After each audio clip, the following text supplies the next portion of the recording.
Okay, here we go. And today is our great pleasure to have Hossein speaking here with us from University of Alberta. So Hossein is a talent in mathematics since his high school, as he earned his high school diploma in mathematics at the National Organization for Development of Exceptional Talents. Actually, in China, we have similar programs to select and train very early young talents in mathematics, physics, and chemistry. And then Hossein went to University of Zhejiang, and later on did his master's degree at the University of Tehran, the best university in Iran. And after that, he has been working for several years as a geological engineer at the Digital Rock Physics Director at the University of Tehran before he started his PhD program at University of Alberta in January this year. Actually, you're lucky if you are 3 months later, then probably you are still in Iran. And so today, Hossein is going to share with us his understanding of machine learning. And then at the end of this talk, he's going to share with us some of the research examples that has been conducted. So with that, we will give the rest of the time for Hossein. Okay, thank you, Drew. Hello, everyone. Thank you all for joining us for the presentation entitled "Detailed Workflow for Reservoir Engineering Studies in Machine Learning Point of View," and a case study of an international contest. We will go through it in the second part of the presentation.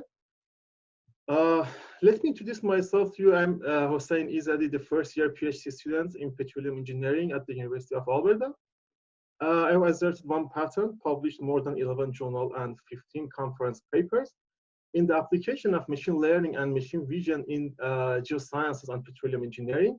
And I've also developed 6 intelligent research-based software for the industry. Okay, let's get started.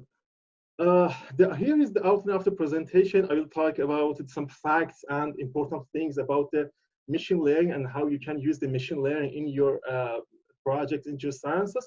And after that, I will talk about machine learning in geoscience and its contributions and its workflow that you can follow for your projects. A case study that I have recently participated in an international contest for shear wave and compressional wave velocity predictions will be presented, and the final part is the conclusion part, and some conclusions will be stated. Okay. Artificial intelligence is what makes the hardware smart, okay? Artificial intelligence is something that can make a workflow intelligent. Okay, so if you are talking about some intelligence systems, or you are talking about using machine learning in a project, you are talking about an intelligent workflow. Okay, so it's not something about only prediction or estimation. You are supposed to develop an intelligent workflow, and so it means the real artificial intelligence. The 2 important categories that we geologists or engineers that are related to geology engineering, like petroleum engineering, mining engineering, civil engineering, mainly we these 2 categories of artificial intelligence entitled machine learning and machine vision. Okay.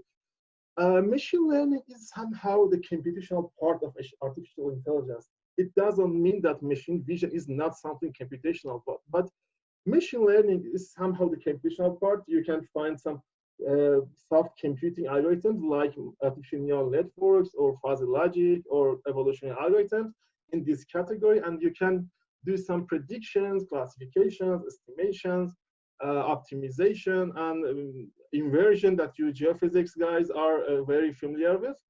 And in machine vision, we are talking about converting pixel-based information to vector-based information, and it's a very challenging problem.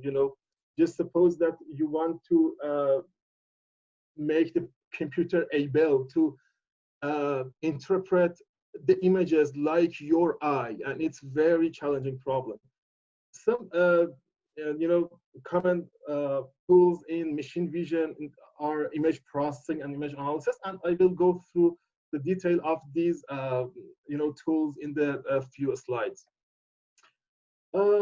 Let me talk about the differences we have in the definition of intelligent system and automatic system.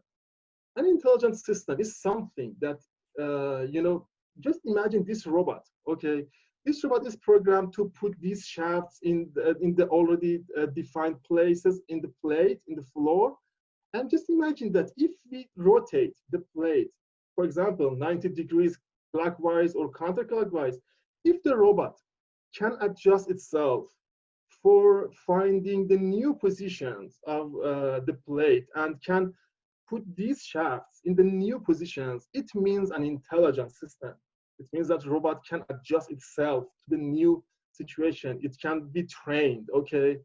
An automatic system is a system that cannot adjust itself. So if the robot cannot find and recognize the new position of the plate and use the previous and already defined places for putting these shafts, it means an automatic system. So this is the differences between an intelligent and an automatic system. I saw many misunderstandings in the papers that many journals sent to me for a peer review, and I saw many misunderstandings about these terminologies.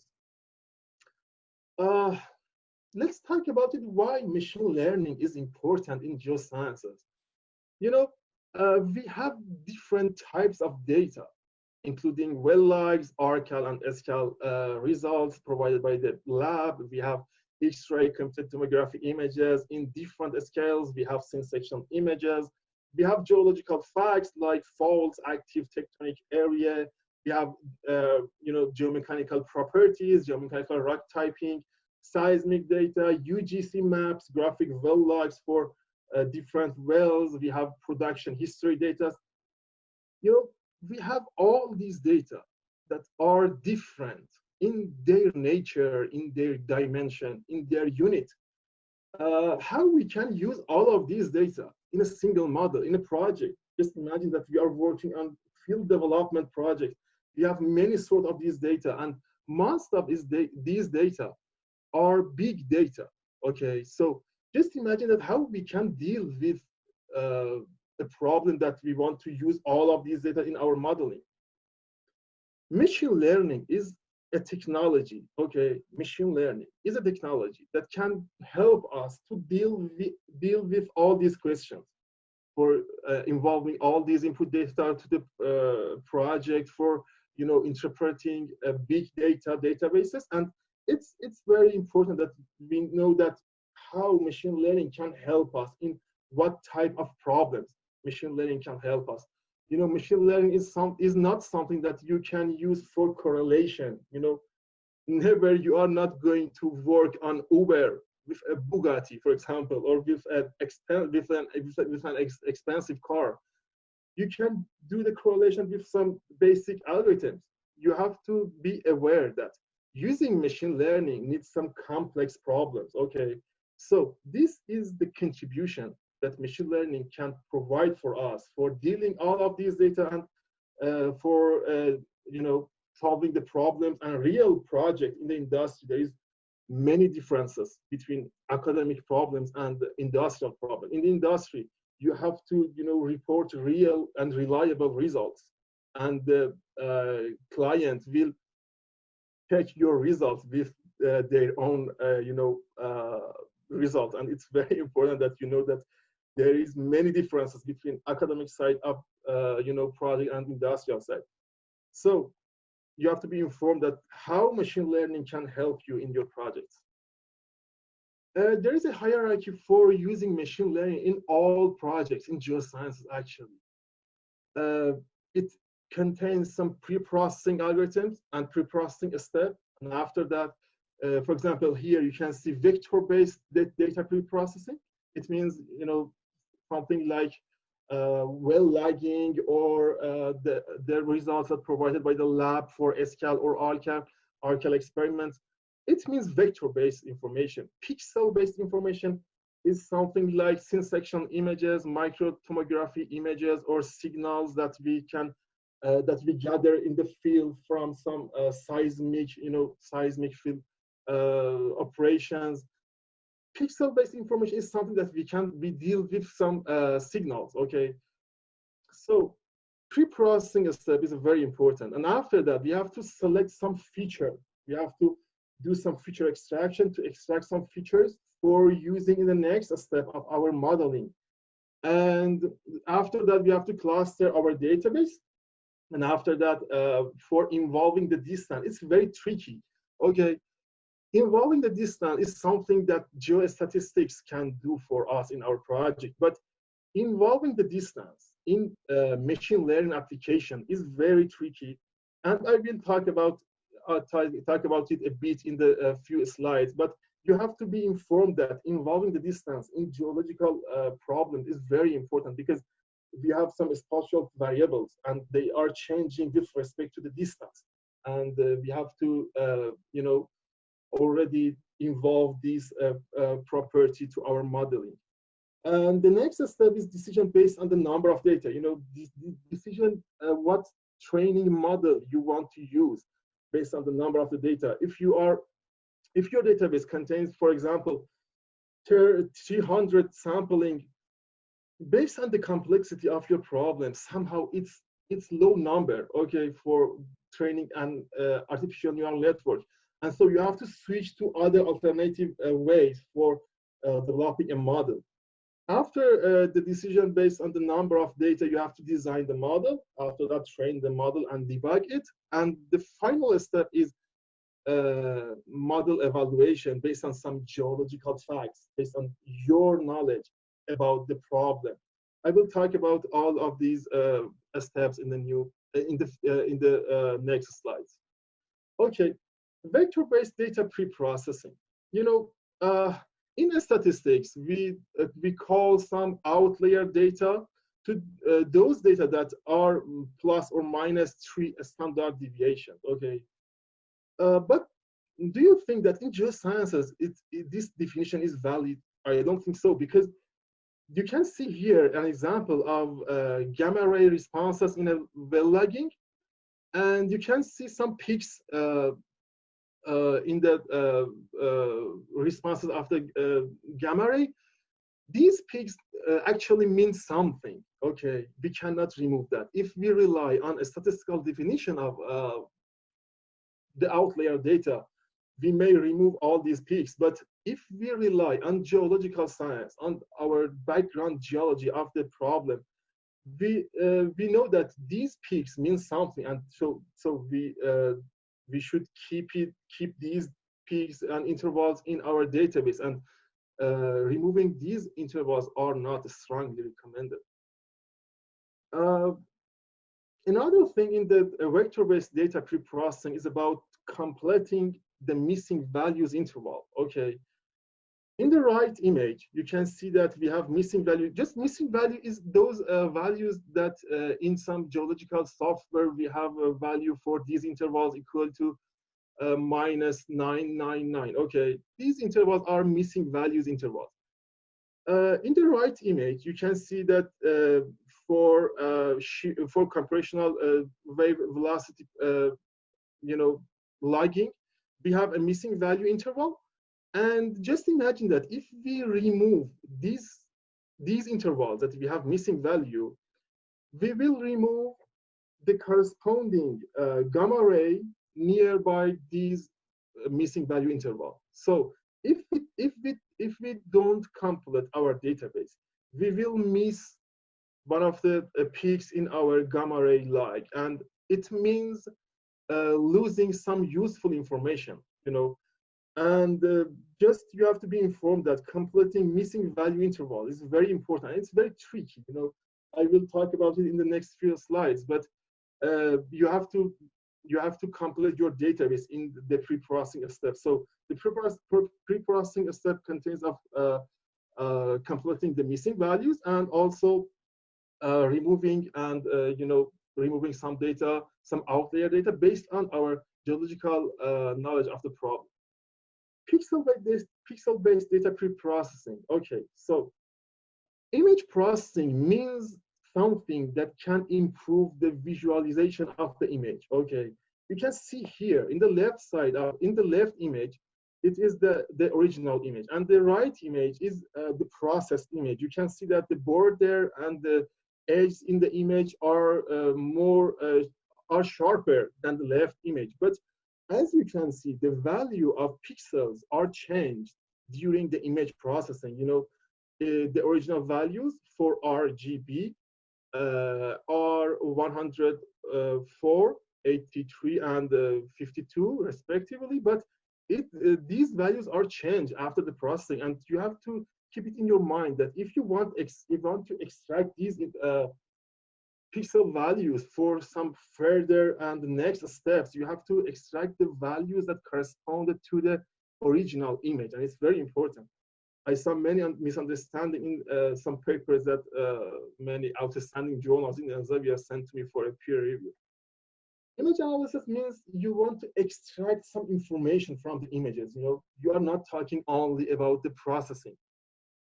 In engineering and in geosciences, we are looking for image analysis. You know, image processing is for some medical purposes, that the doctor can see the image in that is improved in a visual side. But we have to extract information from the images, and so.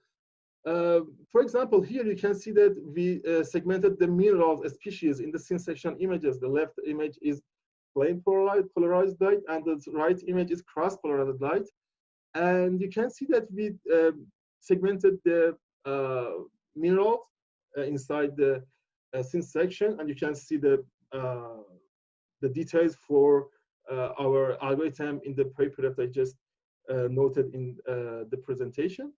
And this is our software that we developed in my 2017 paper that's submitted to the Computer and Geosciences journal. This means image analysis. Okay, we want to extract something from the images. I mean, we converted pixel-based information to vector-based information. Okay, it means image analysis that is somehow machine vision. Okay, feature extraction. Always rely on your geological knowledge, okay, for feature extraction. You can use some deep learning algorithms for feature extraction of your database, but you have to rely on your geosciences and your geological knowledge. You can also use some sensitive analysis algorithm, but everything in modeling, in developing intelligent systems, in everything must be double-checked and validated by your geological knowledge. Okay, for example, here you can see a cross plot for gamma ray versus the shear wave velocity. As you can see, there is no logical relationship between gamma ray and shear wave velocity, but gamma ray corresponds to shale contents in the formation, and shale contents may have some intergranular water. Okay, and so shear wave velocity is sensitive to fluid. Okay, so we can, based on our geological and reservoir engineering knowledge, we can rely on this point that so because VS shear wave velocity is sensitive to fluid and gamma ray can represent something about the fluid in the reservoir, so they are related together. So we can use gamma ray for something like some purposes for predicting VS or everything like that.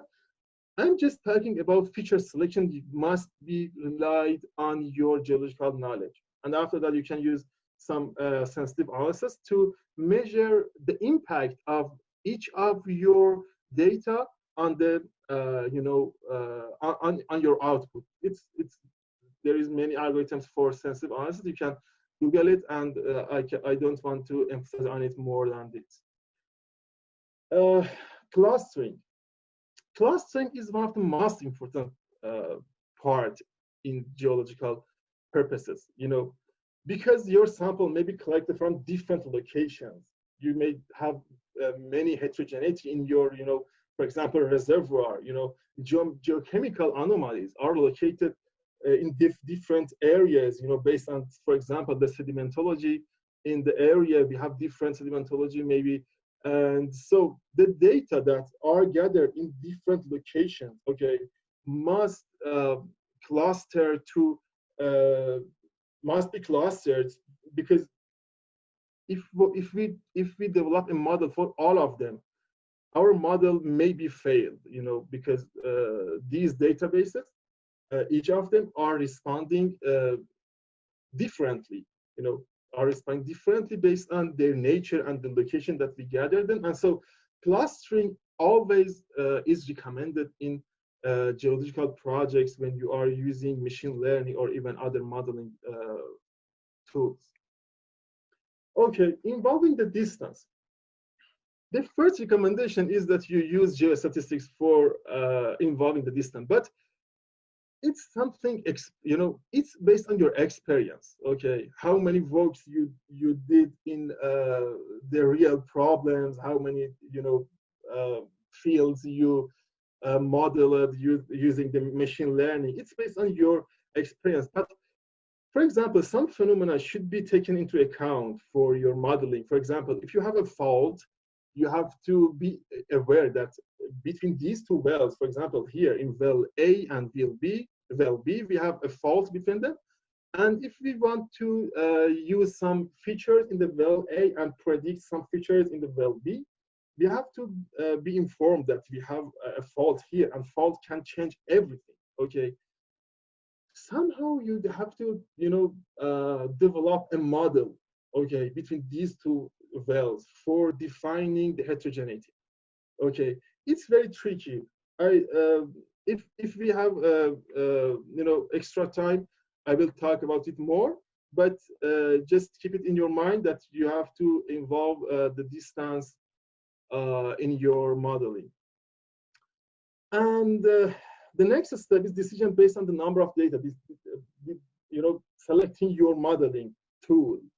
If you have, you know, if your database contains, for example, 1,000 sampling, you can use artificial neural network for your modeling.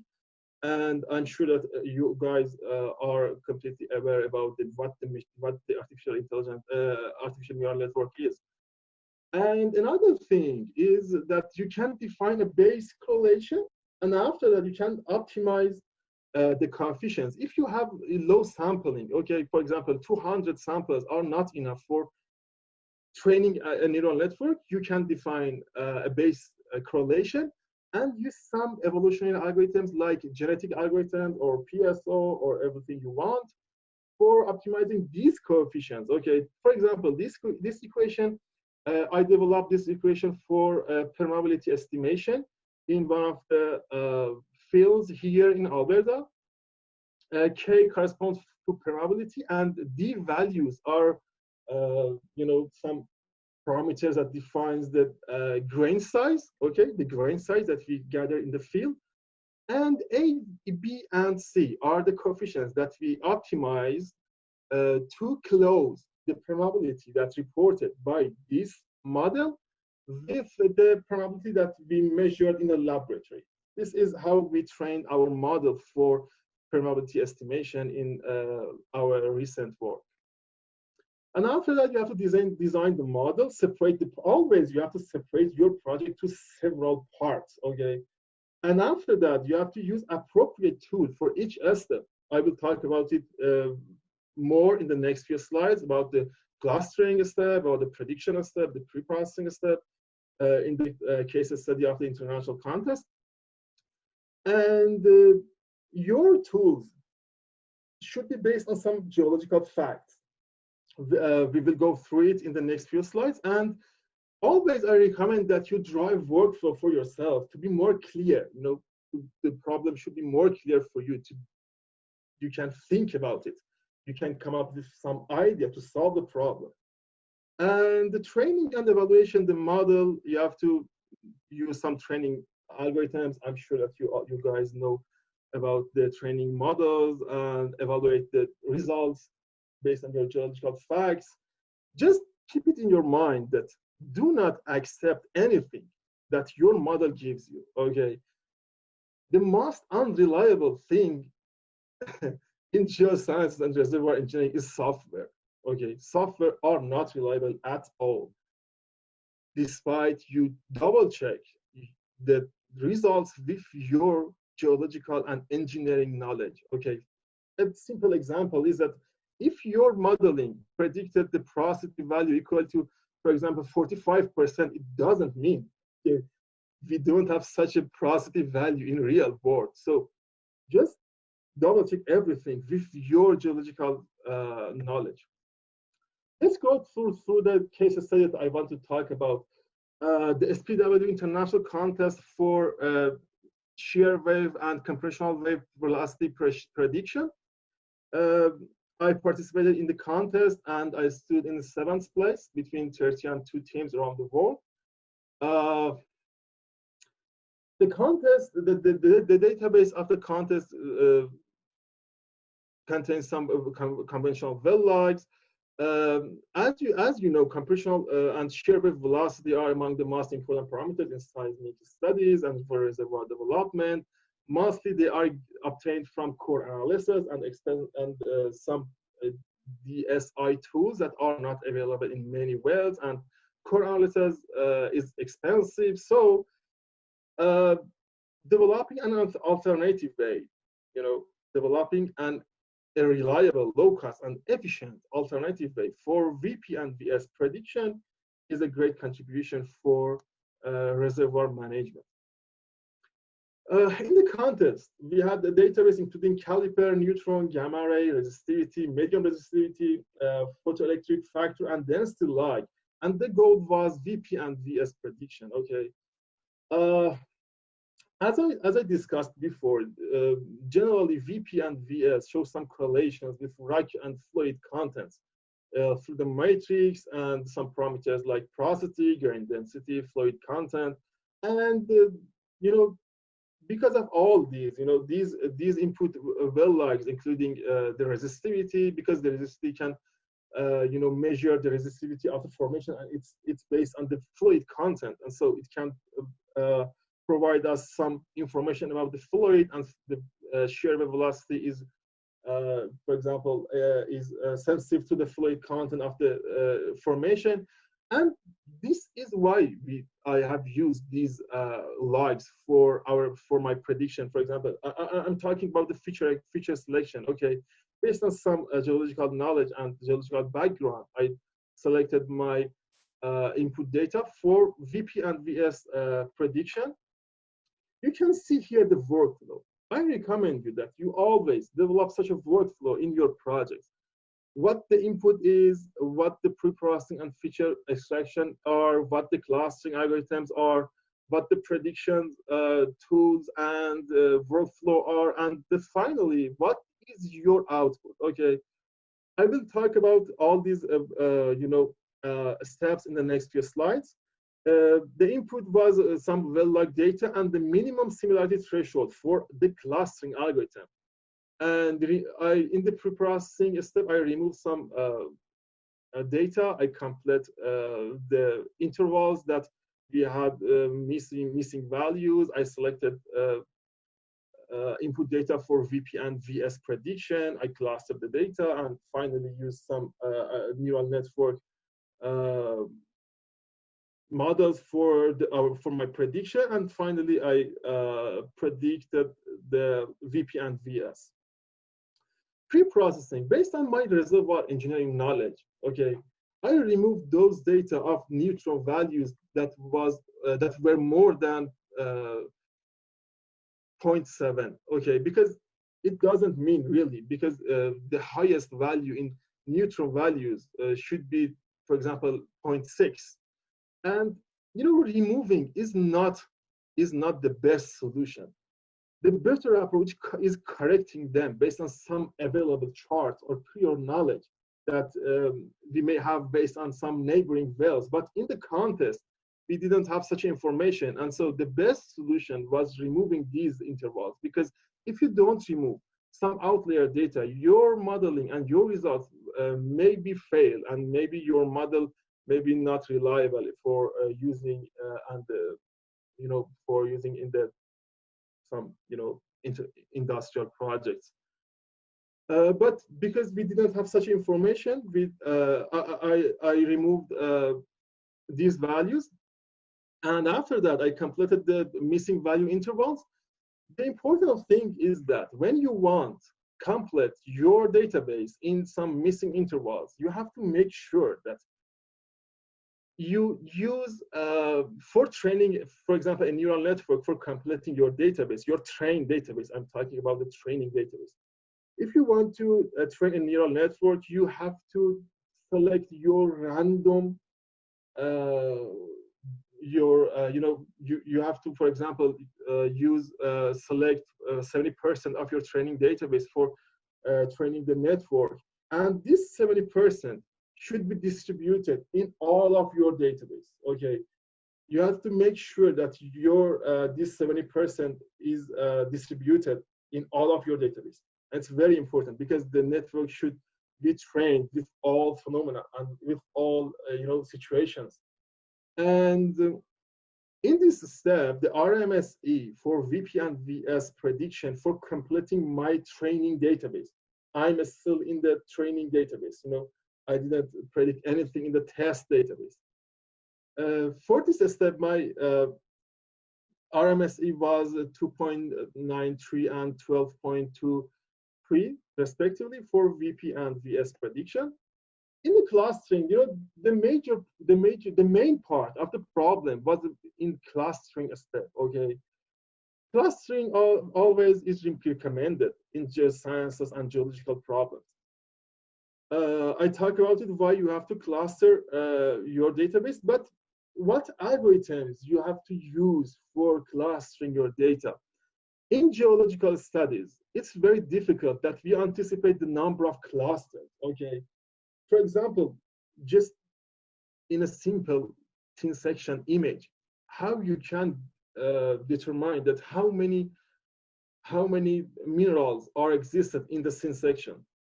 It's somehow impossible, really.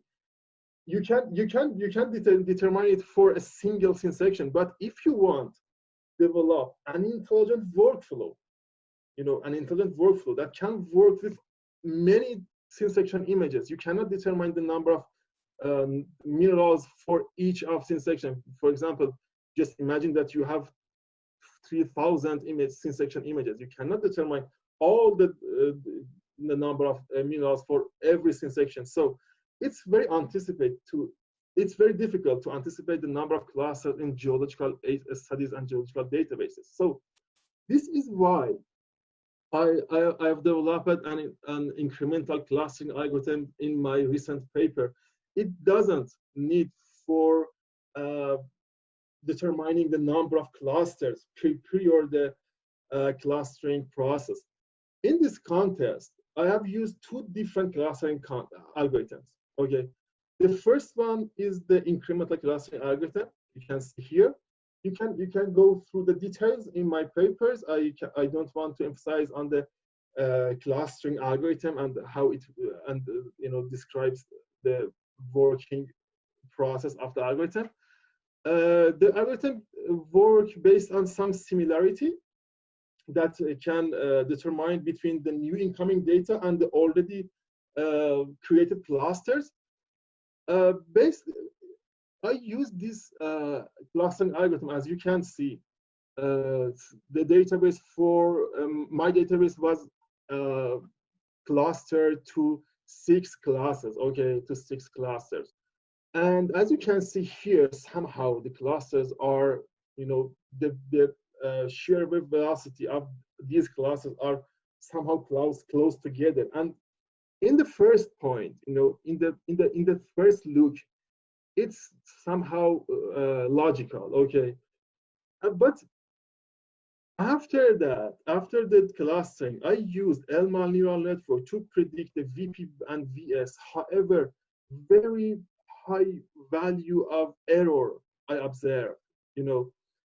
For example, the RMSE for VS prediction in some clusters was about 85, and it's very high value for error, And I think that how can I figure out this problem? I changed my clustering algorithm. and use another in-classing algorithm based on the validation database that the contest provided us. The validation database is a part of test database. Okay. Okay. I use the whole train database for training an Elman neural network to predict the whole validation database. Okay. When I cross plot the predicted sure wave values in the validation database versus real sure wave values in the validation database, I observed a clear segmentation and clustering between two categories are existed in the validation database. As you can see here, there is an underestimation. Okay, there is an underestimation in some data in the validation database. Now I figure out what the problem is. We have underestimation. For example, if you can see here, for example, a value here for the VS value here is about 300, but our model predicted the value as 200, and it's very high error. And now I figure out what the problem is, and I have to come up with some idea to solve this problem.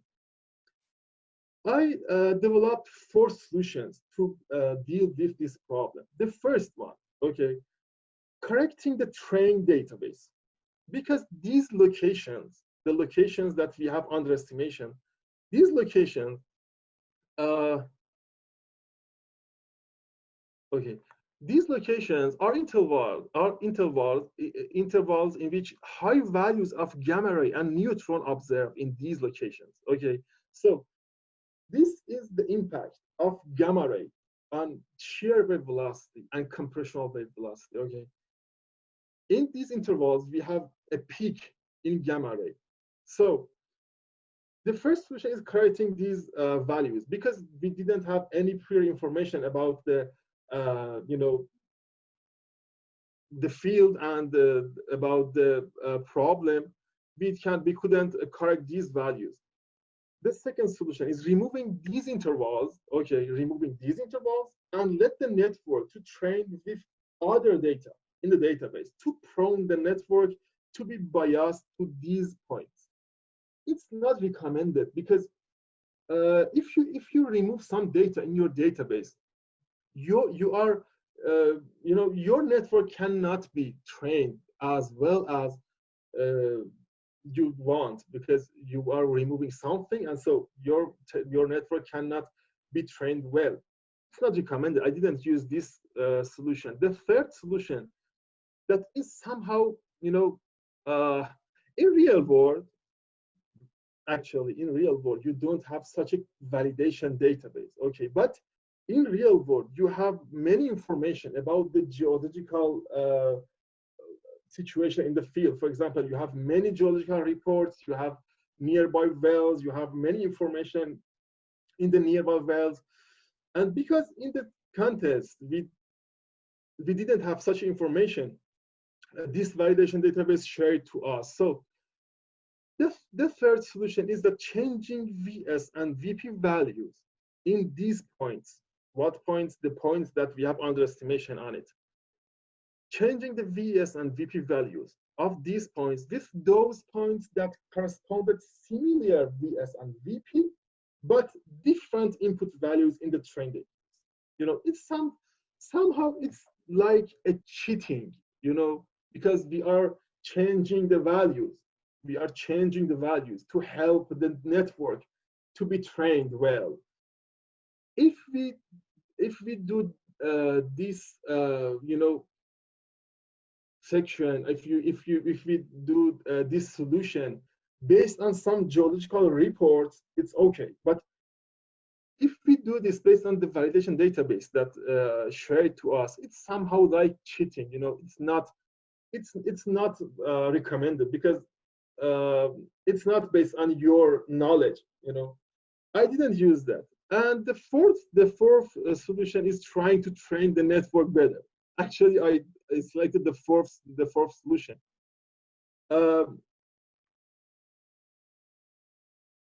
In the prediction step, I used Elma neural network for with the Levenberg macro training algorithm.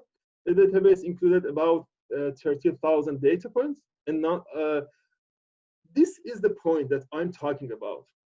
Trying to train the network better. You cannot find such a thing in all machine learning books. Is somehow about my experiences. If you use a nonlinear combination of your input data, okay. For example, we have a neutron and gamma ray in my input data. If you use a nonlinear combination of some of your input data and put it as the output, okay, in addition to, for example, VP or VS, put it as the output for your prediction, it helps your network to be trained well. It helps your network to uncover the hidden relationship between the input values and output values. And really it worked, it worked. And using this strategy, my result for VP and VS prediction, my RMSE was improved to 15.38, and it was, before using this strategy, it was about 20, okay? And I improved my results significantly using only this strategy. And I actually, to be honest, I tested the third solution here, just to talk about it. And if I use the third solution, my RMSE would be about 12. And maybe it's very interesting to you that the first ranked team, RMSE for the first ranked team in the contest was about 12.5. And if I use the third solution, I would stood in the first place. But now I stood in the seventh place with the RMSE of 15.38.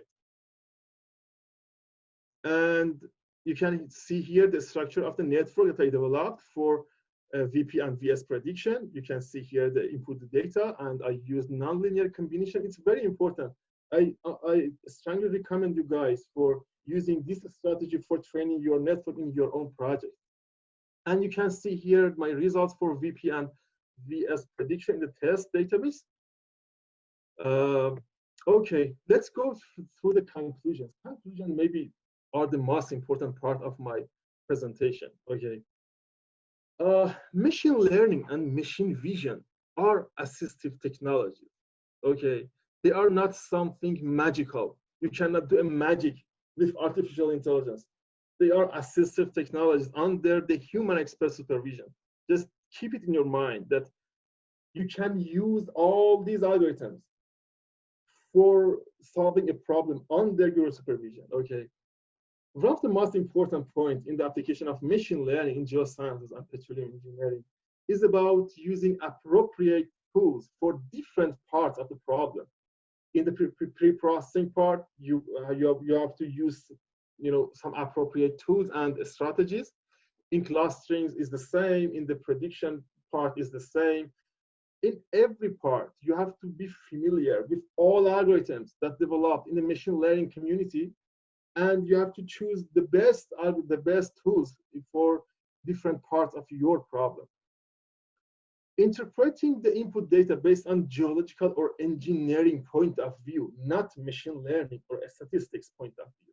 As you saw in my presentation, if we rely on some statistical definitions for removing outlier data, we will miss some important information in our database. And so just rely on your geological background and knowledge for data pre-processing.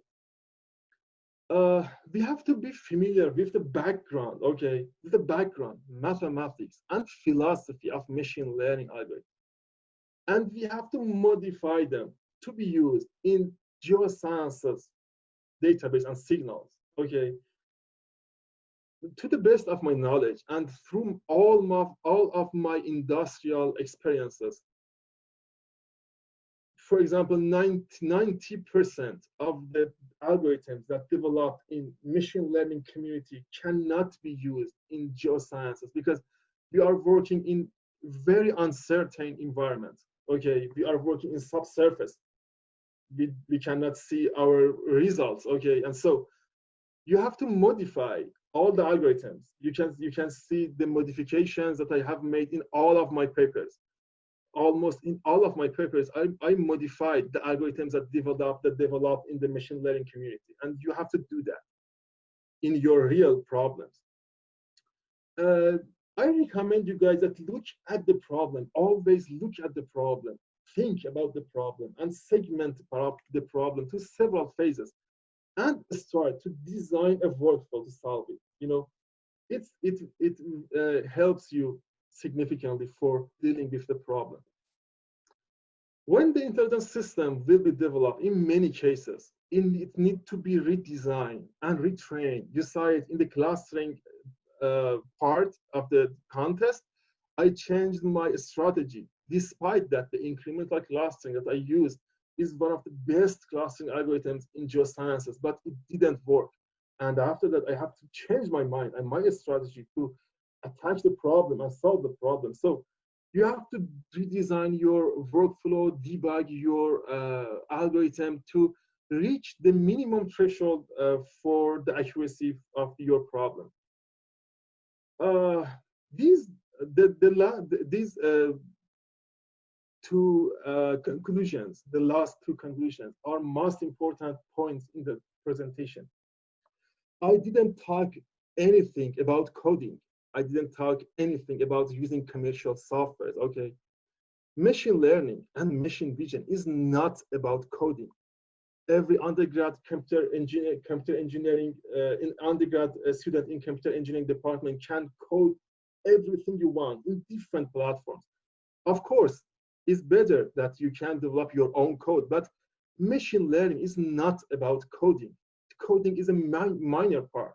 Okay, the machine learning and machine vision is about philosophy. Okay, it's about the art of thinking, the ability of looking at the data, how you can look at the data, You know, when you plot a data, you look at it, you have to find something when you are looking at the data. It is the art of looking at the data. You have to be experienced to reach your ability for, you know, extract some real-time information when you are looking at the data. Machine learning is about training a computer to think and act like a human expert, or even beyond that. Deep learning is something that can, you know, extract some features that you cannot understand with your own knowledge or, you know, your own background. And it's very tricky, and there is no time for talking about it in this presentation, but just keep it in your mind that machine learning is not using some commercial software for training a neural network to predicting something. Okay, machine learning is about making a whole workflow intelligent. Okay, and it's about the philosophy, the ability of thinking. And this point is the most important thing that I wanted to let you know, guys. And in the end of my presentation, I would like to finish my presentation with the memory of my dear friends and talented students here at the University of Alberta, Amir Hossein Saidiniya and Nassim Rahmanifar. We missed them in a tragedy. We lost them in a tragedy, unfortunately, and really we miss them. And help and rest in peace, guys. And thank you so much for your attention. Thank you, guys.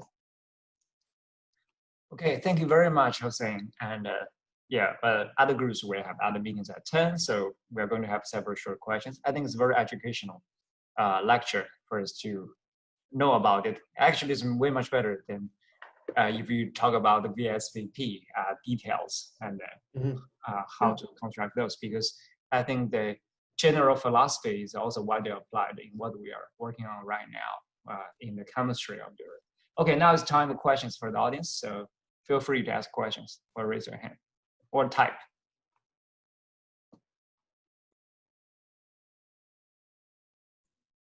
Hi, Hossein.